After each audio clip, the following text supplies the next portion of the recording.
Hey Doc, Katie from Shangri-La. Yeah, you still have that soil I can come get from you? Yeah, I'm really hoping to show my friends. Okay, great. Yeah, okay, I'll be there in a second. All right, so, yeah, I know how to get there. You take a left on Adeline, then you take a right, it's at the end of Charlotte Lane. Yeah, okay, be there soon. All right, thanks, bye. Oh, hey guys! All right, I have something special for you today. We're gonna go meet my scientist friend, Doc Rock, and he's gonna give us some soils because that's what we're learning about today, soils. All right, follow me. All right, friends, we're here. I'm gonna go knock on the door.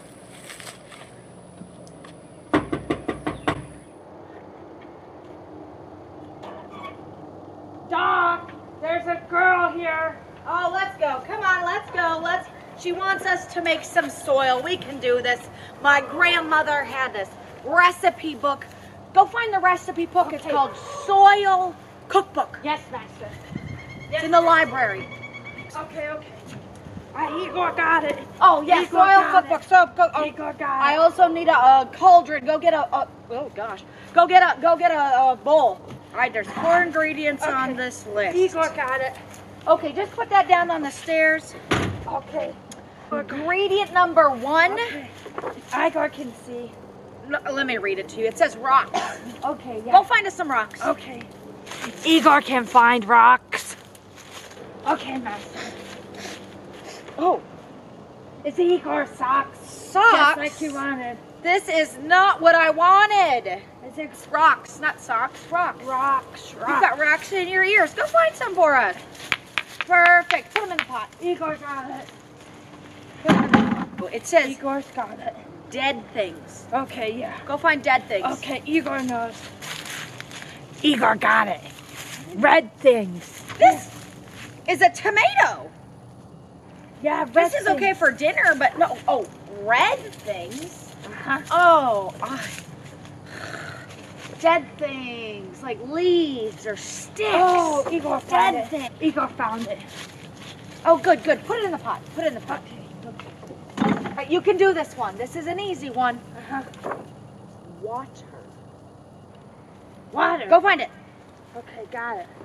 Got it. Igor's got it. I don't know. All right, Doc, got it. Butterfly. Igor, funny. Butterfly? No. Let that go. We don't need that. Water. Oh, good. Water. Good. Water. This is what we needed. Put it in the pot. Okay. All right, last ingredient. Oh, you're so close. Fungi.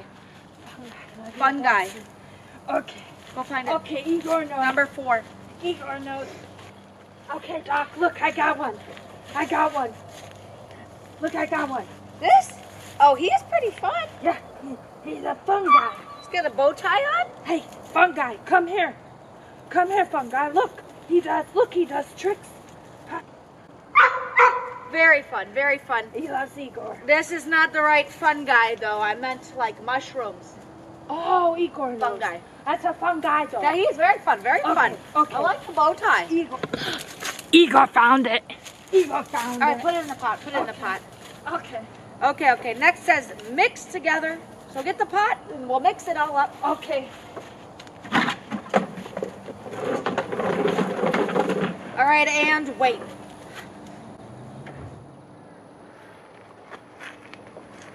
Waiting and waiting. Hey, Doc. Oh, hey, girl. Did you get it mixed up for me? Yeah, I did. I got the ingredients right there in that pot. Here it is Great. for I you. can't wait. This is Here beautiful is your soil. Here's your soil. What do you mean? That's it. That's the soil. It's not soil. Now follow the recipe, the cookbook. No, this is, look, dead things. Sure. Yep. Rocks. Yeah. Uh-huh. Fungi. Fungi. Yeah, that's on there. And water. And water. Yeah, this is not soil, Doc. Yeah.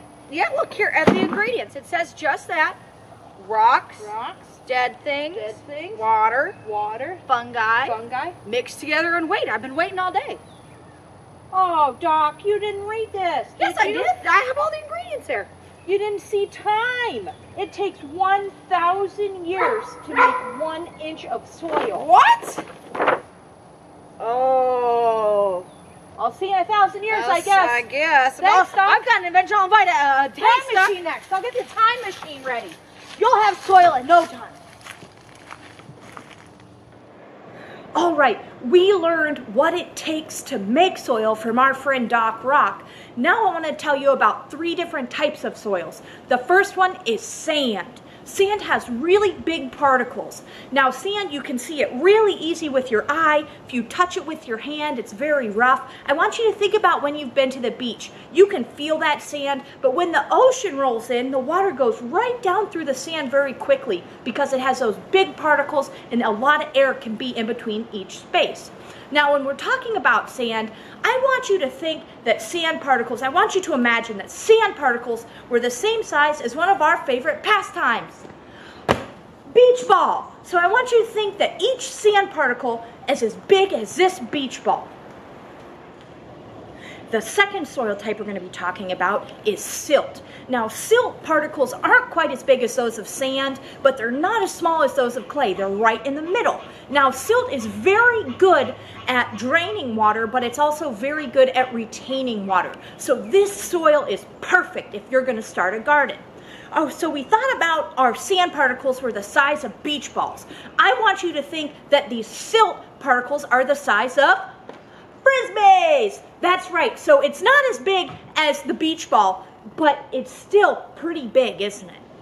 Our last soil type, and the one with the smallest particles, is clay. I know most of you have probably felt clay before. Its particles are so small that we can't actually see the individual particle. But what that means is that they stick together really nicely, so we can make a ball out of this. That's how potters make pottery. Now, clay particles are interesting in the sense that they're not round like our silt particles, our sand particles. They're flat, and so water has a hard time getting through it. We thought about our sand particle size as the size of a beach ball. We thought of our silt particle as the size of a Frisbee. And our clay particle, we can think of it as the size of a dime. So that's not very big when compared to a Frisbee or a beach ball, is it? All right, friends, we just talked about the 3 different types of soils. Now we're going to do an experiment to see how permeable each type of soil is. Permeable means how easily water can drain through the soil. So we talked about sand as having great big particles so that air can easily get in between them, which means water should drain pretty quickly. Think about when you go to the beach. The next soil we talked about was silt. Silt had particles that were smaller than sand, but not as small as clay. And we talked about silt usually has lots of organic matter, and it can hold and retain moisture, but also allow water to go through it so that your soil doesn't get too wet. The last type of soil that we talked about was clay. Clay had those really tiny particles, much smaller than that of sand or that of silt. And so the clay, we can't even see the individual particles with our eye. So they can be really, really close together. They're also flat. And so they can lay even better than, imagine if we stacked a whole bunch of beach balls, you could still see air between it. But imagine if we stacked a whole bunch of dimes, there's not much space. All right, so what we're going to do is we're going to put 10 milliliters of water in each one of these soil samples. So this here is sand, this is silt in the middle, and this is clay. So I want you to make a hypothesis. Which one of these is going to let the water go through the quickest, the second fastest, and the third fastest? All right, get ready. All right, we're getting ready to dump our water in for our permeability experiment. Now remember, this here is sand, the one in the middle is silt, and the one on the end is clay. So biggest particles, medium particles, small particles. So on the count of 3, we're going to dump these waters in and see which one is the most permeable or which one allows the water to drain the fastest. All right, so man, I wish I had an extra arm. Whoop, there's one. On the count of 3. 1, 2, 3. Gotta go.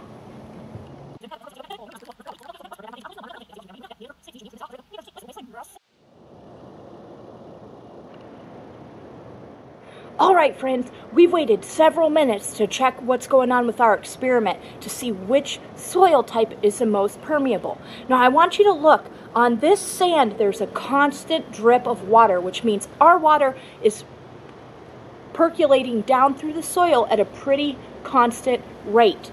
Now on this, our middle sample, the silt, it's dripping, but there's a pause in between, which means it's percolating at kind of a medium rate, which is what we expected.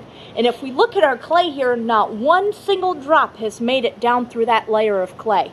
So again, those tight clay particles keep the water from flowing through. It's not very permeable. The silt, it's going at kind of a medium pace, but it's still constant. But that sand, it is just dripping through there very rapidly. So the sand is the most permeable of these three soil types. All right, friends, today we've been talking about soils, the different types of soil, how soil is made, how long it takes to make soil. And I want to talk about now the importance of soil. Soil is essential to our lives. Most of the food that we eat can be traced back to the soil. So I want you to think of this apple like it's the earth. All right, and this apple is cut into 4 different sections. 3/4 of the earth is covered in water. That means oceans, rivers, streams, lakes, bayous, water. Okay, so we can't actually use that to plant any type of crop, so it's unusable soil. Out of that 1/4 that's left, we've got to cut that in half, and now we have actually 1/8 of our earth left. But we cut that in half because 1/8 of the earth is not inhabitable. It's polar, it's areas that we can't live, deserts, swamps, it's very high, it's on rocky mountains, okay? So we've got to get rid of that. So we have 1/8 left. Out of this 1/8, we're gonna cut that into 4 sections. And out of these 4 sections, 3 of them, okay, are too rocky, too wet, too cold, too steep. The soil's poor. There's highways, there's parking lots, there's shopping malls, there's amusement parks, there are walkways in botanical gardens, okay? In short, we can't plant food in any of those. So that leaves us with 1/32 of our earth to use. Out of this 1/32, we're gonna peel the skin off of our apple. And this tiny bit out of that entire apple is what represents the surface area where we can plant crops. And that's the surface area is usable soil that's less than 5 feet deep, okay? Rich organic soil. But we learned from our skit that in order to just make 1 inch, it takes 1,000 years, right? You remember that? So this is the only usable soil that we have on earth to plant our food. So that's not a whole lot. So although with advances in agriculture and because we're good stewards of our environment, we're able to conserve this so that we can continue to use it on and on. All right, challenge time. So we've talked about soil all day today, and I said that our food comes from the soil. So here's your challenge. I want you to write down everything that you have eaten today, okay? For your breakfast, your lunch, your dinner, your snacks, and then I want you to trace that back to the soil. I'm gonna give you an example. This morning, I had a bagel with cream cheese and avocado, and it was delicious. All right, but my bagel was made out of wheat. Wheat is a plant. It grows in the soil, okay? My cream cheese is dairy, so it comes from cows. Cows eat grass. Grass grows in the soil. My avocado, this is an easy one. My avocado grows on an avocado tree that's planted in the soil. Right? So all of my breakfast this morning came from the soil. So that's why it's so important. All right, guys, we miss you. We're proud of you. Stay curious. We'll see you next time.